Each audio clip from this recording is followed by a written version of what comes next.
শ্রীবাস ঠাকুর বলছে, নারায়ণী আড়ালে দাঁড়িয়ে আছো কেন? আমি যে বিধবা কাকু, তাই আমি যেতে পারি না। ছি, বিধবা সে যে ভগবত ভজন করে না, যে কৃষ্ণ ভজন করে না, সেই তো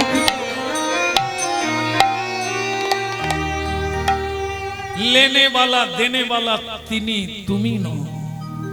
তিনি দিয়েছিলেন, তিনি নিয়েছেন, প্রয়োজন নেই মনে করেছে তার। এদিকে আড়ালে থাকলে আড়ালে থেকে যাবে, বাইরে এসে গৌরাঙ্গ মহাপ্রভুকে দর্শন করো। প্রভুপাদ, যার কৃপা নিত্যানন্দের কৃপা না হলে গৌর পাওয়া যায় না, সেই পতিত পাবন দয়াল নিতাইয়ের চরণ ধুলি নাও। যেখানে হরিনাম হলো সেখানে গড়াগড়ি দাও। নিজের জীবনকে যদি বদল করতে চাও তো হরিনাম গুণ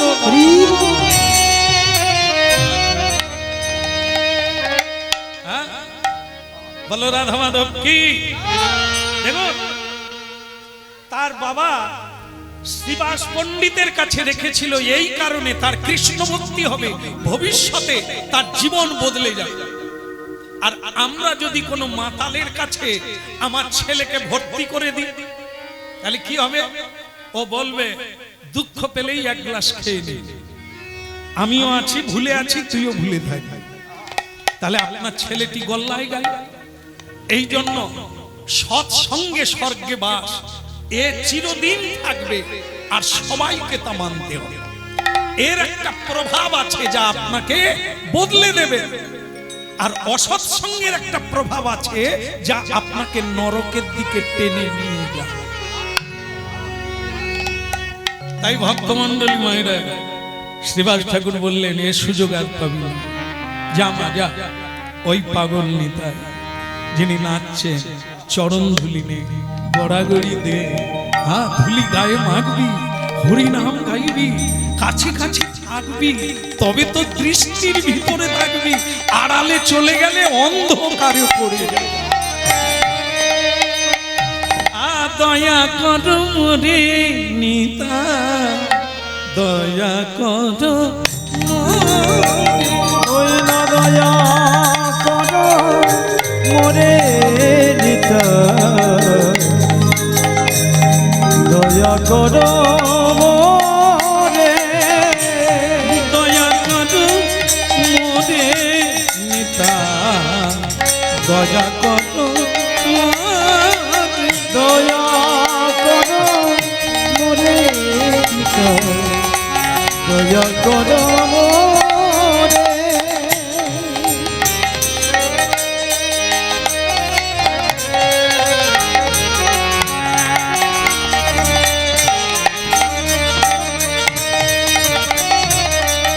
অগতির অগতির গতি নিতাই,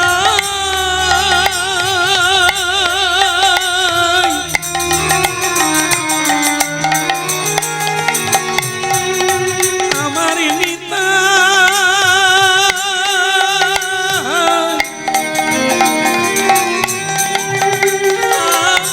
আমার নিতাই, অগতির গতি নিতাই, সাধু জনে বলে। ওই অগতির গতি নিতাই,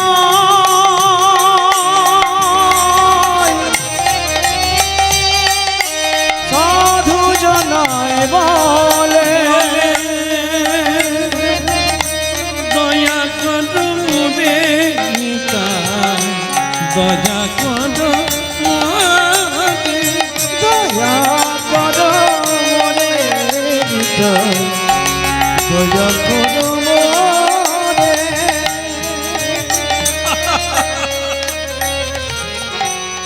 এই, এই, এই মেয়ে, আর নিতাইয়ের এক নাম কি আছে জানেন তো? পাগল নিতাই।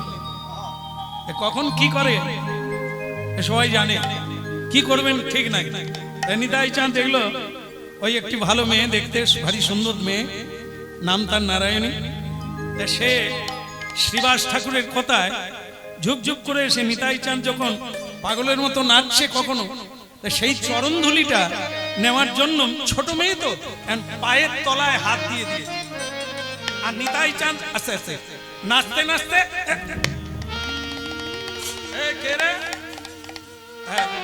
তো নারায়ণী দেবী হাতও সরায় না, মাথায়ও সরায় না, সে এরকম করে দেখছে।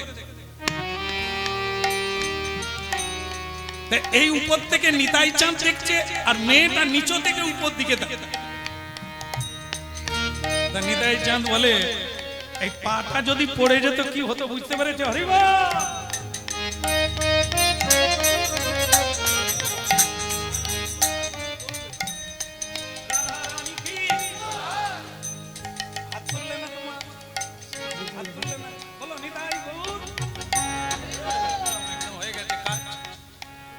আমাদের কাজ একটু ভালো লাগুক আর না লাগুক, ভক্তি থাক আর না থাকে, একটু বলিয়ে নেওয়া, এটাই প্রমাণ থাকবে।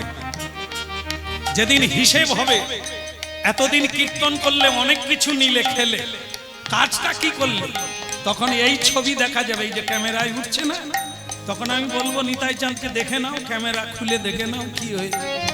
আমি হাত তুলিয়েছি, হরিবল বলেছি, সবাইকে অনুরোধ করেছি, কে করলো না করলো সেটা তাদের ব্যাপার, আমি তো দয়া করো মোরে নিতাই, দয়া করো মোরে, দয়া করো মোরে নিতাই, দয়া করো মোরে, দয়া করো মোরে নিতাই, দয়া করো মোরে।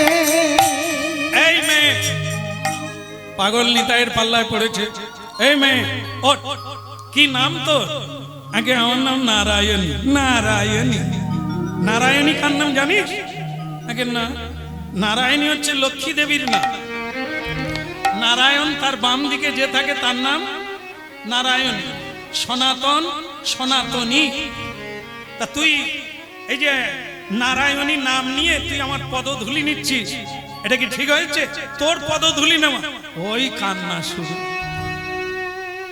ও কাকু, কাকু। শ্রীবাস ঠাকুর বলে, কি হলো? পাগল নিতাই কি মেরে দিল নাকি? কি হয়েছে?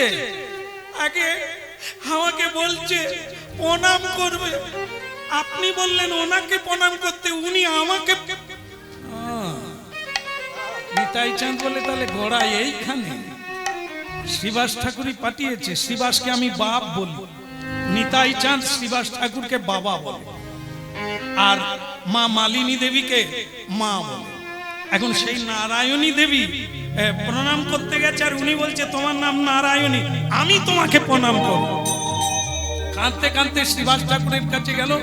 শ্রীবাস ঠাকুর বলে, দেখো নিতাই, তোমাকে লোকে এই জন্য পাগল বলে, মেয়েটাকে আমি পাঠিয়েছি তোমার কৃপা পাবে বলে, সাধুদের কৃপা পাবে বলে, তুমি তার পায়ে ধরতে যাও, তারা কিছু থাকবে? নিতাই বলে, তার নারায়ণী নামটা কে দিয়েছে? ও যখন জন্ম হয় নারায়ণী নামটা আমি দিয়েছি। তা নারায়ণী নাম কার হয়? সে তো লক্ষ্মী দেবী। তা লক্ষ্মী দেবীকে প্রণাম করবো না পায়ের ধুলি দেবো? নামের সঙ্গে কি যায় আসে? এ তো আর সেই নারায়ণী নয়, নামটা তার নারায়ণী। তাকে কৃপা করতে ভুলো না বাবা গোসাই, তুমি মাঝে মাঝে তাকে কৃপা করবো, বড় দুঃখিনী, ওর যেন কৃষ্ণ ভক্তি হয়। হ্যাঁ, নারায়ণী দেবী দেখলো যার আশ্রয়ে আছি সেই সব ঠিক করে দেবে। কেমন? এখন নারায়ণী দেবী আড়ালে দাঁড়িয়ে দাঁড়িয়ে, এক ধারে দেওয়ালের ধারে দাঁড়িয়ে দাঁড়িয়ে এরকম মাঝে মাঝে এরকম করছে, হরে কৃষ্ণ হরে কৃষ্ণ, কৃষ্ণ কৃষ্ণ হরে হরে, হরে রাম হরে রাম, রাম রাম হরে হরে, হরে কৃষ্ণ হরে কৃষ্ণ, কৃষ্ণ কৃষ্ণ হরে হরে, হরে রাম হরে রাম, রাম রাম হরে হরে। বলো হরে কৃষ্ণ।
হরে হরে রাম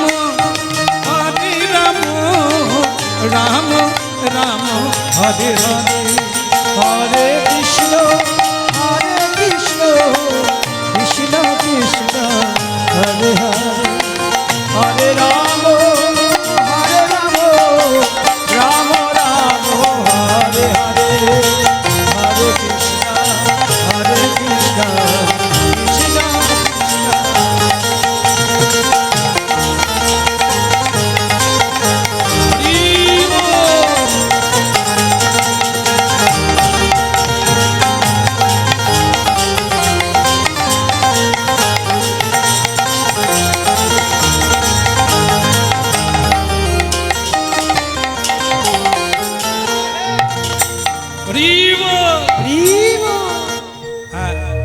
যেমন দেখুন ওখানে একটা ছোট্ট নারায়ণী নাচছে, একটা ছোট্ট মেয়ে কিরকম নাচছে দেখুন, লক্ষ্য পড়ে যায়।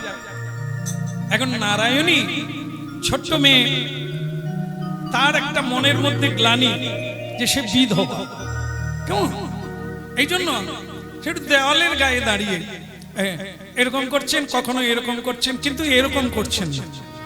তো মহাপ্রভু সেটা দেখে ফেলেছে, হরিনাম গাইতে গাইতে স্বয়ং মহাপ্রভু দেখে ফেলেছে, দেখে নারায়ণীর কাছে গেল।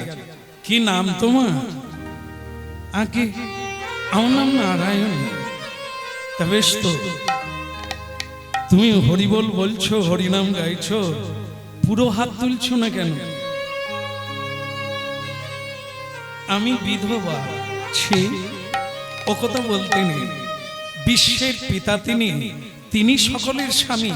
স্বামী তাকে বলে যে সবাইকে রক্ষা করে, স্বয়ং ভগবান সবাইকে রক্ষা করছে, তাই স্বামী কেবল তিনি। কিন্তু আমি তো হাত তুলেছি, পুরো হাত তুলি না, আমি তো হাত তুলেছি না, ওরকম হবে না। দ্রৌপদীজি যখন বস্ত্রহরণ হয় তখন তিনি এক হাত তুলেছিলেন, আর এক হাত বুকে ধরে রেখেছিল, শাড়িকে ধরে রেখেছিল, শাড়ি যাতে না লজ্জা খুলে যায়। এক হাত দিয়ে ভগবানকে ডেকেছিল। ভগবান হাব রাস্তায় এসেছিল, ভারতবর্ষের পশ্চিম দিকে গুজরাট প্রদেশ, গুজরাটের মধ্যে দ্বারকা আজও আছে, সমুদ্রের তীরবর্তী। সেই দ্বারকা থেকে ভগবান ছুটতে ছুটতে আমাদের উত্তর প্রদেশে দিল্লি, নিউ দিল্লি, সেখানে দ্রৌপদীর বস্ত্রহরণ হচ্ছিল। এক হচ্ছে উত্তর প্রদেশ, আর এক হচ্ছে গুজরাট প্রদেশ, পশ্চিম ভারত। সেখান থেকে ভগবান হাব রাস্তায় চলে এলেন দ্রৌপদীর ডাক শুনে, কিন্তু ফিরে গেলেন। কেন জানো নারায়ণী? বলে কেন? তিনি এক হাতে ডেকেছিলেন। এক হাতে ডাকার মানে হলো নিজের উপরে ভরসা রাখা, ভগবানের উপরে পূর্ণ আত্মনির্ভর করল না। তাই ভগবান বলে যে সম্পূর্ণ আমার উপরে আত্মনির্ভরশীল নয়, আমি তাকে কৃপা করি না। যে সব ছেড়ে দিয়ে গোবিন্দ দয়া করো বলে কাঁদে, আমি কেবল তার। কথাগুলো বুঝতে হবে।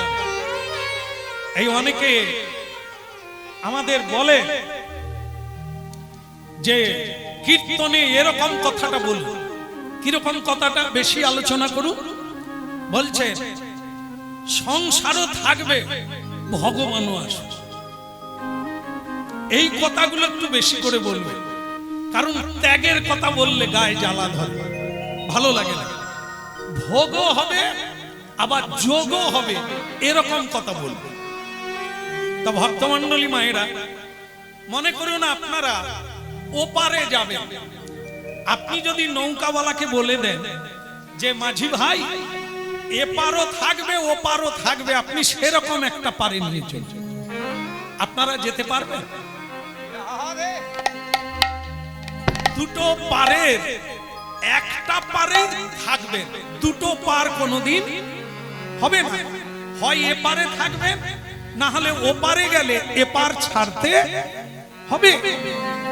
ঠিক তেমনি একদিকে মায়া আর একদিকে কৃষ্ণ, মাঝখানে জীবের জন্ম তটস্থা শক্তিতে। তুমি ঠিক করে নাও কোন দিকে যাবে, মায়ার দিকে যাবে না কৃষ্ণের দিকে যাবে। কৃষ্ণ ভুলি যেই জীবী অনাদি বহির্মুখ, জন্মের শুরু থেকে তুমি মায়ার দিকে মুখ করলে, কৃষ্ণের দিকে পিছন করলে। এই জন্য মায়া দেবী তোমার গলায় বাঁধলো সংসারের দড়ি, মায়া মুক্ত করে দিল। কৃষ্ণ তত্ত্ব তুমি জানলে না, কৃষ্ণ চরণার দিন্দে শরণা। দুটো কোনোদিন হবে না। যখন সংসার করবে তখন কৃষ্ণ ভজন হবে না, আবার যখন কৃষ্ণ ভজন করবে তখন সংসার হবে না। বলে তাহলে কি সবাই আমরা সংসার ছেড়ে চলে যাব? এটা বলবো না ছেড়ে দেবো, ছেড়ে দিই। কোথায় আবার ত্যাগের কথা টথা উঠে পড়বে, গন্ডগোল হয়ে যাবে। হ্যাঁ, না শোনা ভালো। শুনলে মনটা খালি খচখচ করবে, ঠিক হচ্ছে না, ঠিক হচ্ছে না। তাহলে বলি নাকি, কোনো অসুবিধা নাই। বলো রাধা রানী কি, শোনো। এই জন্য বলি বারবার, দীক্ষা পরে নেবেন, শিক্ষা পরে নেবেন, গলায় তুলসীর মালা পরে পরবেন, কিন্তু দীর্ঘদিন ব্যাপী আগে হরিনাম শুনো, তত্ত্বটা জানো, তখন আর অনুরোধ উপরোধ লাগবে না। জেনে নিলে আপনি মালা ছাড়া কোনোদিন থাকতে পারবেন না, হরিকে ছাড়া আপনি বাঁচতে পারবেন না যদি জানতে পারেন। যদি না জানতে পারেন আপনি বলবেন এই তো বেশ আছে। শূকর কি খায়? রসগোল্লা।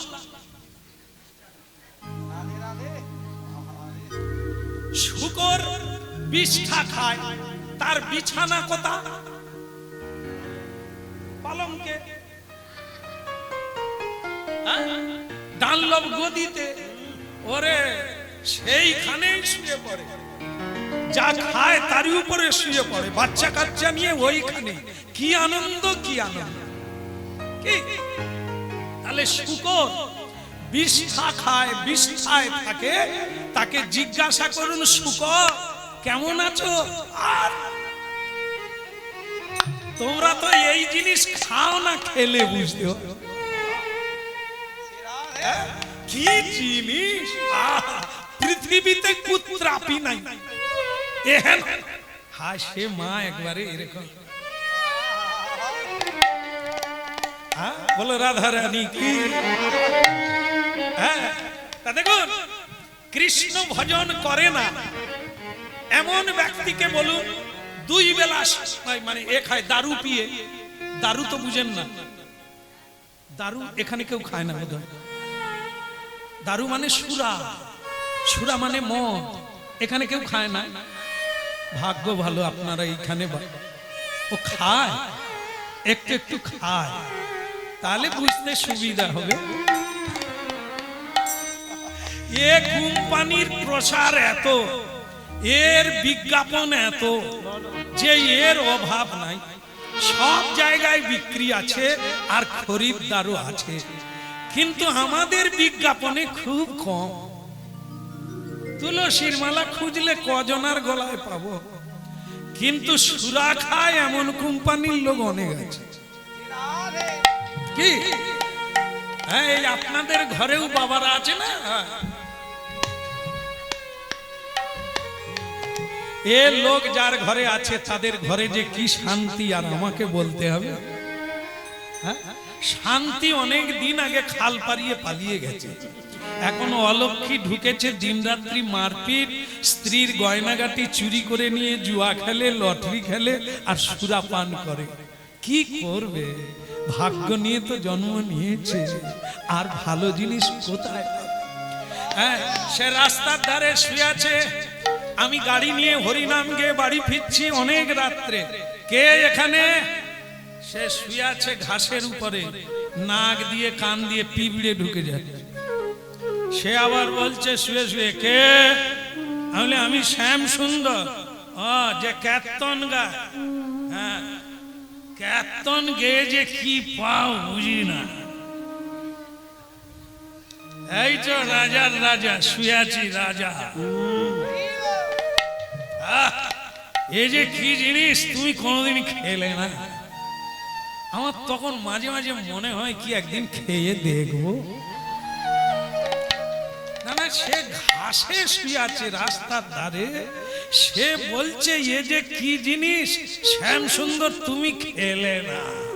হ্যাঁ, তা আমি তখন মনে মনে ভাবি সত্যি কি এর মধ্যে কিছু আছে। গুরুদেবের অনুমতি নি, না হয় একদিন খাই। তো গুরুদেব তখন আছেন। আমি বললাম, গুরুদেব এরকম লোকে খেয়ে আনন্দে রাস্তায় শুয়ে আছে, তা আমি যদি খেয়ে একবার দেখি ওর মধ্যে কি আছে, অসুবিধে হবে? গুরুদেব অনেকক্ষণ চুপ করে গেলেন। গিয়ে অনেকক্ষণ পরে বললেন, করে দেখতে পারো, তবে কাউকে বলে যাবে, কারণ তুমি আর নাও ফিরতে পারো। কারণ অনেকে দেখতে যাই বলে আর সে রাস্তায় ঘুরে আসে। যেমন আপনাদের একটা নমুনা দিই। এক শিক্ষক, তার ছেলে সুরাপান করে। শিক্ষকটি ছেলেকে হাত জোড়ো করে বলছে, খোকা রে, তুই বাবার নামটা ডুবাস। আমি শিক্ষক, তুই আমার ছেলে, তোর কি এই বোতলটা না খেলে নয়? ছেড়ে দে না, কত কি তো আছে, তুই যা চাইবি তাই দেব, এটা তুই ছেড়ে দে। তুমি বলছো ছেড়ে দাও, ছেড়ে দিবি? আমি যা বলবো আপনি তাই শুনবেন। তুই যা বলবি, তুই যা বলবি আমি তাই করব, বিনিময়ে তুই শুধু ছেড়ে দে।